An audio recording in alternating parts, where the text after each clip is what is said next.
Long before social media existed, companies used dark marketing psychology tricks in order to get people to buy things they don't need and they don't even want to buy. So in this video, I'm gonna tell you a few things, true dark marketing psychology that you can implement in order to make sales, in order to make people buy stuff from you or from anybody else that they don't even need. Because I have a Gucci watch, I have a couple, I have this shirt, I have these Hugo Boss shorts that I don't need. I buy $8 coffees. You buy $8 Starbucks coffee probably that you don't need. You have a perfectly good cell phone, but you want to buy the one that's $1,500. I'm gonna tell you exactly why and how these companies get you to buy stuff that you don't even want or need. All right? The first one is embarrassment. What does that mean? Embarrassment. People do not want to be embarrassed around other people. They will do anything in their power not to be embarrassed amongst their peers. All right? What does that mean? Back in the 80s,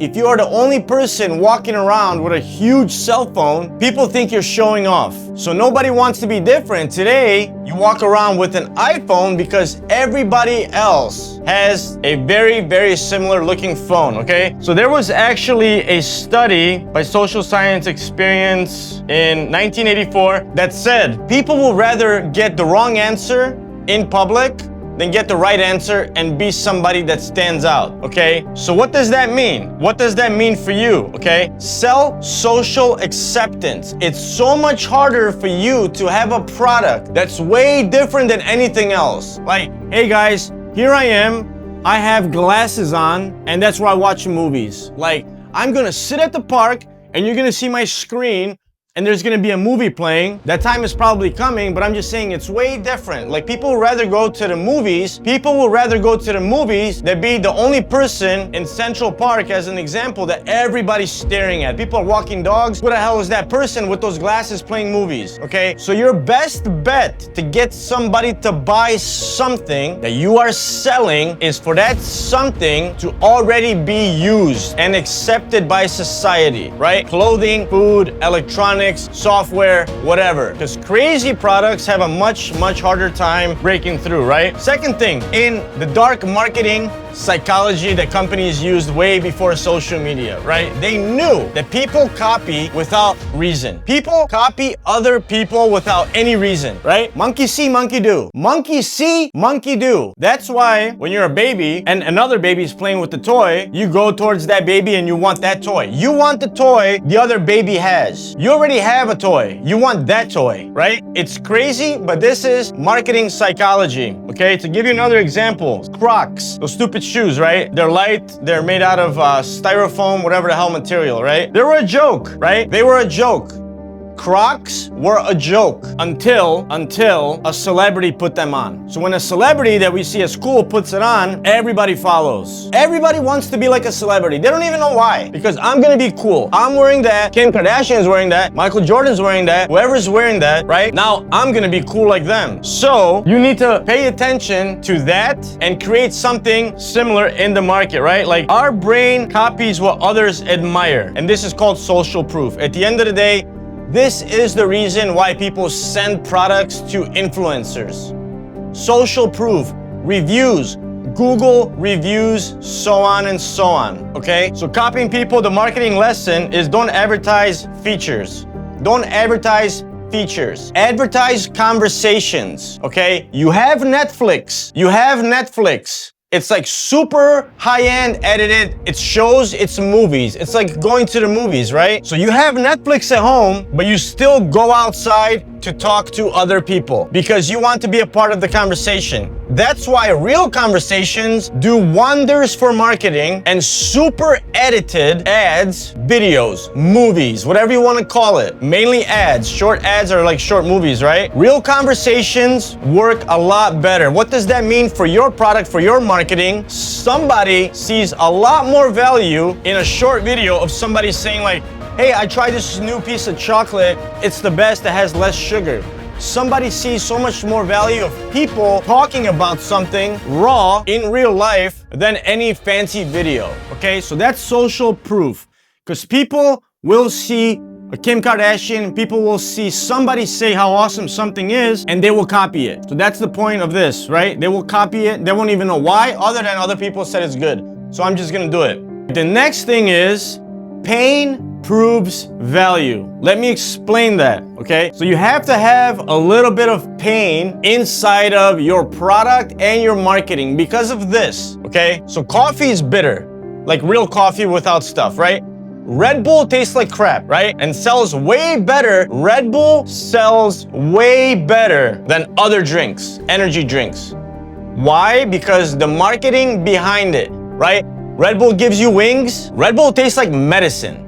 It literally tastes like medicine. So the marketing psychology behind that is that if it tastes like medicine, it's probably going to have some sort of effect. It tastes like this, so therefore it must work. So gym workouts hurt, but there's a payoff, right?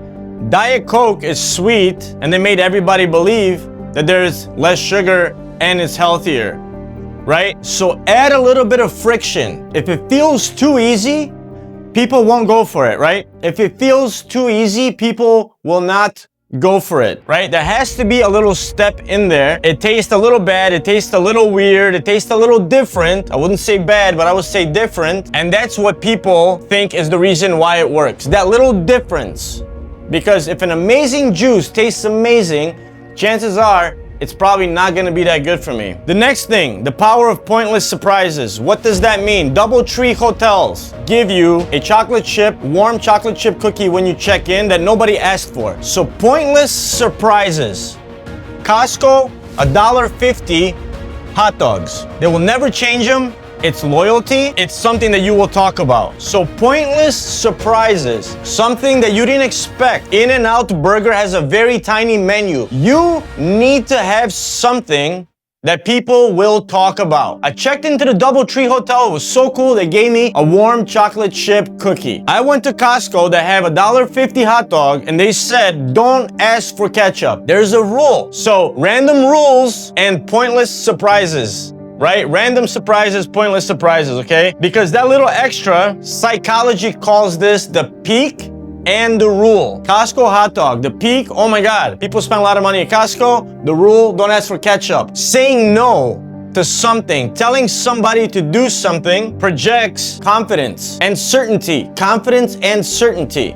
So don't even think about asking me for ketchup. You should be glad you can get this hot dog. It's really, really, really good, and it's super cheap. Don't even ask me for ketchup or just get out of here. That's psychology. So the 3 final marketing psychology rules that you should implement in order to skyrocket your sales and to make people buy what they don't even need is, once again, number 1, to normalize it. This product should be familiar. It should not be something totally new unless you're expecting to be like Steve Jobs and create an iPhone, okay? Normalize it, make people feel safe. They're not gonna stand out, they're not gonna be different, they're not gonna be embarrassed, they're not gonna be talked about, and once again, they're not gonna be different. Number 2, add a signature flourish, something special. DoubleTree Hotel cookies. DoubleTree Hotel cookies. Something that will be talked about. In-N-Out Burger, very small menu. Interesting. Oh my God, they have a very small menu, right? And then once again, build sticky proof, use reviews, community, raw conversations, people to people. Work way better with people psychologically than any fancy super high edited ad. So you can implement these 3 things. Today to help your sales, to help you in business, because this is what every very big company has been doing way before social media and still do it today. And you buy things that you don't need because they figured out how our brain works, all right? Check out Sharks University if you want to figure out. Check out Sharks University if you want to see how I started my peanut butter company and got into all the stores and have one of the largest peanut butter brands. It's basically like Shark Tank without all the fluff. It's all the good stuff. Subscribe to my channel. Watch my other videos. I'm gonna have one of the best channels on YouTube. I promise you that. See you guys in the next video.